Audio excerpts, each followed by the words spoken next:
ಎಲ್ಲ ತಾಯಂದ್ರಿಗೂ ತಮ್ಮ ಮಕ್ಕಳು ಆರೋಗ್ಯವಾಗಿರಬೇಕು ಅಂತಲೇ ಆಸೆ ಇರುತ್ತೆ. ಆದರೆ ಹೊರಗಡೆ ಸಿಗೋ ಕೇಕ್ಗಳಲ್ಲಿ ಸಕ್ಕರೆ ಪ್ರಮಾಣ ಜಾಸ್ತಿ ಇರುತ್ತೆ, ಹಾಗೆ ಪಾಮ್ ಆಯಿಲ್ ಬೆಳೆಸಿರ್ತಾರೆ. ಅದರಲ್ಲಿ ತುಂಬ ಪ್ರಿಸರ್ವೇಟಿವ್ಸ್ ಆ್ಯಡ್ ಮಾಡಿರೋದ್ರಿಂದ ಮಕ್ಕಳ ಆರೋಗ್ಯಕ್ಕೆ ಅಷ್ಟೊಂದು ಒಳ್ಳೆಯದಲ್ಲ. ಹಾಗಾಗಿ ಮನೆಯಲ್ಲಿ ಇರೋ ಪದಾರ್ಥಗಳನ್ನ ಬಳಸ್ಕೊಂಡು ಈಸಿಯಾಗಿ ಹೇಗೆ ಕೇಕ್ ಮಾಡೋದು ಅಂತ ನೋಡೋಣ ಬನ್ನಿ. ಈ ಕೇಕ್ ತುಂಬಾ ಸಾಫ್ಟ್ ಆಗಿರುತ್ತೆ.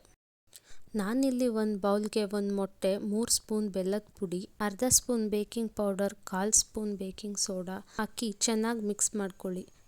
ನಂತರ ಇದಕ್ಕೆ ಅರ್ಧ ಕಪ್ ರಾಗಿ ಹಿಟ್ಟು, 2 ಸ್ಪೂನ್ ಕೋಕೋ ಪೌಡರ್ ಹಾಕ್ಕೊಳ್ತಾ ಇದ್ದೀನಿ.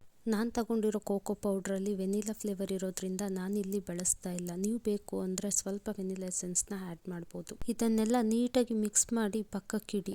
ಈಗ ನಾವು ಯಾವ ಕಪ್ಪಲ್ಲಿ ರಾಗಿ ಹಿಟ್ಟು ತಗೊಂಡಿದ್ವಿ ಅದೇ ಕಪ್ಪಲ್ಲಿ ಅರ್ಧ ಕಪ್ ಬಿಸಿ ಹಾಲಿಗೆ 1 ಸ್ಪೂನ್ ಬೆಣ್ಣೆ ಹಾಕಿ ಮಿಕ್ಸ್ ಮಾಡಿಕೊಂಡು ನಾವು ಆಗಲೇ ರೆಡಿ ಮಾಡ್ಕೊಂಡಿರೋ ಕೇಕ್ ಬ್ಯಾಟರಿಗೆ ಅದನ್ನ ಸ್ವಲ್ಪನೇ ಹಾಕ್ಕೊಂಡು ಚೆನ್ನಾಗಿ ಮಿಕ್ಸ್ ಮಾಡಬೇಕು.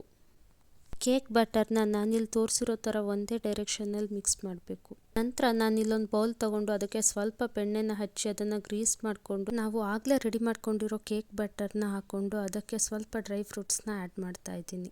ಈಗ ಇದನ್ನು ಸ್ಟೀಮರಲ್ಲಿಟ್ಟು 15 ನಿಮಿಷ ಸ್ಟೀಮ್ ಮಾಡಿಕೊಂಡ್ರೆ ನಮಗಿಲ್ಲಿ ತುಂಬಾ ರುಚಿಕರವಾಗಿರೋ ಸ್ಟೀಮ್ ಕೇಕ್ ರೆಡಿ ಆಗುತ್ತೆ. ಈ ಕೇಕ್ ತುಂಬಾ ಸಾಫ್ಟ್ ಆಗಿರುತ್ತೆ. ಮಕ್ಕಳು ಕೂಡ ಇದನ್ನು ತುಂಬಾ ಇಷ್ಟಪಟ್ಟು ತಿಂತಾರೆ. ಇದೇ ಥರ ಹೆಲ್ದಿ ರೆಸಿಪೀಸ್ಗೆ ನನ್ನ ಪೇಜ್ನ ಫಾಲೋ ಮಾಡಿ.